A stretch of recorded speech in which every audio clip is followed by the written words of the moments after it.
Hi everyone, well done for still being here at 5 o'clock on a Saturday. That's wonderful. Thank you for still being here. Yes, I'm Sharon. So what I'm actually going to tell you more simply than that title is I'm going to talk about the soft skills. Who is going to lead all this transition? Who is managing it? We've talked all about the science and all the engineering, but there's one other part which was mentioned several times actually in lots of the different discussions. The education is really important, but it's in the management bit. So I'm going to talk about the work we've done in the tourism and hotel and hospitality sector to see what knowledge, skills and behaviours, KSB, I'm going to use that phrase, what KSBs are needed to help with the transformation of that sector in Greece. I'm going to really talk about that. But first of all, I've got to introduce you to my building, haven't I? Here we go. So this is ESA, the European Sustainability Academy, not far from here, in Drakonos, Apokolinas. Does anyone know the Apokolinas area? Do you know Drakonos? Well, we're there. Come and see us. We're in Drakonos, right up the top of that mountain. And so I built this in 2011. When I say I really mean I. So we, my husband and I, put 1 million euros into Crete, private money between 2009 and 2012. Whenever everyone else was taking out their money and running away. So what we did with it was build something in a tiny village, and those of you who know Drakonos know how unusual this would be to them, right? And it's built of earth, I'll show you in a minute, some handmade earth, adobe bricks, straw bales, which we had to go to Larissa, because there were not enough straw bales in Crete to build our building. We needed 800, we couldn't find 800. We had to get them from Larissa. And we did this in 2011, when sustainability was not really well understood, particularly. Why did I build it? I had been teaching, well, before I became a teacher, before I became an academic, I worked in the electrical and electronic industry. And I left in 2000 because I was so upset with the damage that my sector was doing. So I decided to become a teacher to try and help change what I had gone through for 15 years in global directorship roles in the distribution sector. Okay. So then I went into academia, and I found I was being invited to teach in places that were not at all sustainable. Hotels with casinos and 20 swimming pools and lots of things like that. So, and also, when some of the really difficult questions came up at Cranfield, where I was teaching executive education, really difficult questions, I was then told, no, we're not here to talk about that. Now, if you don't talk about the difficult questions, how are we ever going to change anything? So I decided to build my own academy where I can ask the questions, where I know it's absolutely and immersively every single element of it is a sustainable entity. And you're all very welcome to come and see us. But we teach, this is not just a green building, we teach high-level, high-standard management and leadership training to people from all around the world. They pay a lot of money to come to us because we are authentic. There's no doubt this building's green at all, and the whole experience is a, let's kind of just use green for the minute, just so we have one word. And that's been proven just this week. We are really pleased that we've been given an award for being a leader in sustainable education. This is very nice for Crete, isn't it? Poligala, yeah, Poligala. And I literally got the call when I was in Athens 2 days ago about this. This is great. And this means we've been noticed. So, ESA is net zero impact. How do we know? Let me check my plan. Well, we know because one, we're tested and challenged all the time about that statement, all the time. When I built it, the constant battle was the builders, the architects, who wanted to fill it with toxic material. And I would say, you can't use that. Oh, don't worry, Mrs. Jackson, nobody will know.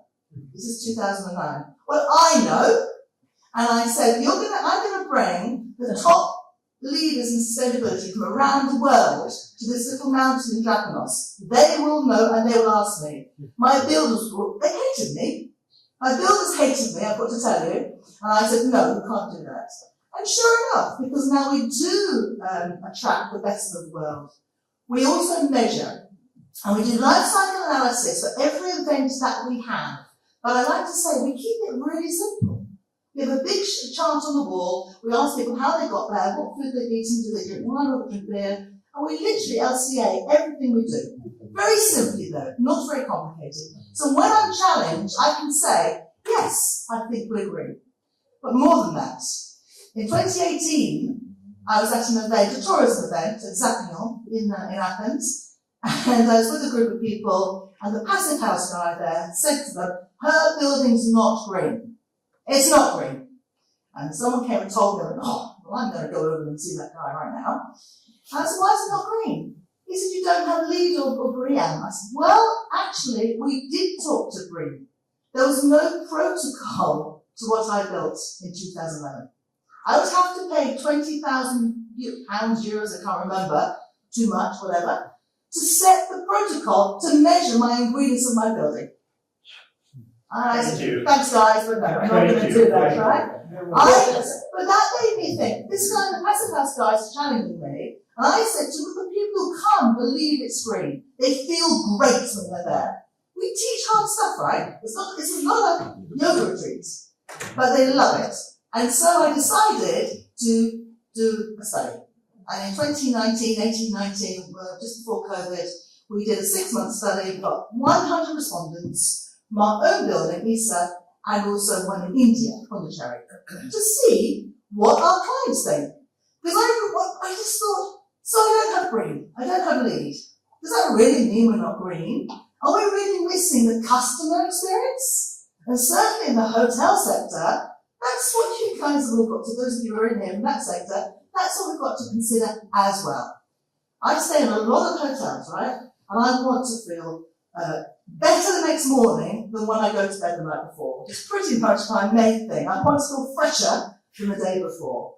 Not much more than that. I want my teaching as well. So, this is some of the quotes that came back from that study. So you see with the ISA case, there's lots. Now you'll get the slides. On the previous slide, I've given you the reference to the publication. So you Google search it and you'll see all the data there. Everything's published. Because I'm an academic, so we do things like that. So next time someone tells me my building's not green, I've got some justification. So I felt like I was home for every minute. That's wonderful, isn't it? Don't we all want to feel that? We want to feel safe. ISA is the second home I didn't know I had, and I would always have that ISA feeling with me. So I have to tell you, our clients for training come from Dubai, India, Japan, Sweden. Very few come from Crete.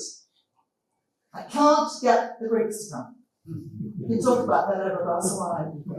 But they come, these guys that come from around the world come back again and again and again. And they become visiting lecturers. They work with me, Trupti, who come off of this paper with me, is now published with me. They become part of our ISA movements on this mountain in Draconos. Sharon is the other building in India on the right, much bigger. ISA is 400 meters square on a plot of 10 acres.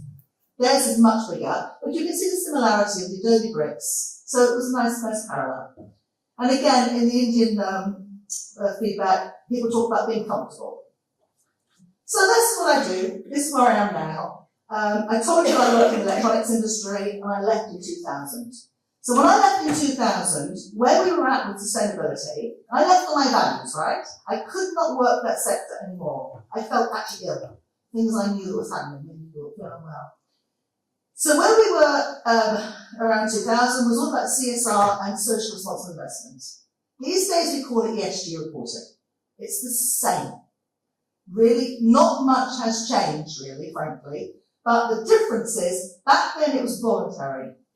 And it actually got hijacked by greenwash and marketing and lost a lot of trust. And we lost a lot of time. If we could have countered some of the climate change problems we have now if we started doing the work back in 2000.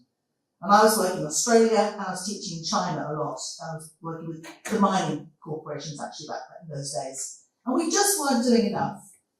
So the point is, we've now seen the shift from this voluntary to more mandatory behaviour, and there's a clear message of things are changing. But that means different skill sets, different management skill sets in all businesses. Every one of them, different KSBs. I teach at the School of Management in Cranfield. The level 7 apprenticeship is something that I recommend talking about in terms of the underskill, the lack of skills that you're talking about. Short apprenticeships might be a way of upskilling people more quickly. But basically, exposure of greenwash has pushed the ESG agenda, and we need new approaches. However, we've just got a bit of a change. I just added that bottom line yesterday. We've now got the Trump effect. And I was with my colleague in Athens a couple of days ago, and his phone was beeping about withdrawal of funds from Green Deal, etc., etc. And we sat there and we said, stay calm, everyone. Be clear about the real direction of travel. There is chaos now, but the real direction of travel is